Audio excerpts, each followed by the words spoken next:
নমস্কার বন্ধুরা, মায়ের হেসেলে আপনাদের সবাইকে স্বাগত। আজ আমি আপনাদের সাথে শুটকি মাছের একটা স্পেশাল রেসিপি শেয়ার করতে চলেছি। এটা শুটকি মাছের তরকারিও বলা যায় কিংবা চচ্চড়ি বলা যায় বা ভর্তা। আচ্ছা, সবার প্রথমে শুটকি মাছগুলোকে আমরা ছোটো ছোটো পিস করে কেটে নিচ্ছি। এই দেখুন, মাছগুলো বেশ অনেকটা পরিমাণেই আছে। আর এদিকে কড়ায় জল গরম করতে দিয়েছি। জলটা গরম হয়ে এলে আমরা গরম জলটা মাছে ঢেলে দেবো, যাতে মাছের নোংরা ভাবটা বের হয়ে যায় আর মাছটা একটু নরম হয়ে যায়। একটু টুকিয়ে দিতে হবে, ব্যাস। আর এইদিকে রাখা রয়েছে কিছু পরিমাণে সবজি কেটে রাখা, যেটা হচ্ছে একটা বড় সাইজের পেঁয়াজ কেটে রাখা, একটা মাঝারি সাইজের টমেটো আর কিছু পরিমাণে কাঁচা লঙ্কা।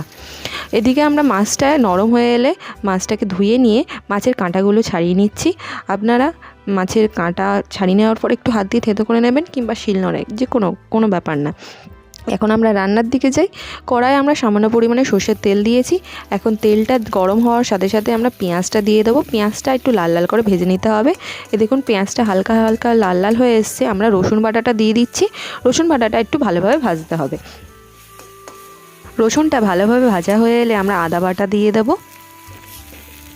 আদা বাটাটা দিয়ে একটু ভালোভাবে কষতে হবে।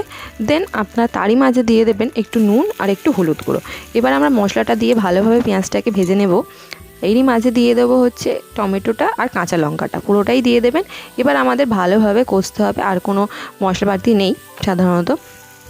আর এখন আমরা দিয়ে দেবো মাছটা, যে মাছটা ভেঙে নেওয়া আছে। এখন মাছটা দিয়ে ভালোভাবে নেড়েচেড়ে নিতে হবে। আর এই দিয়ে দিলাম ঢাকা, যাতে টমেটোটাও একটু সিদ্ধ হয় আর চচ্চড়িটাও মাছটাও একটু মজে আসে।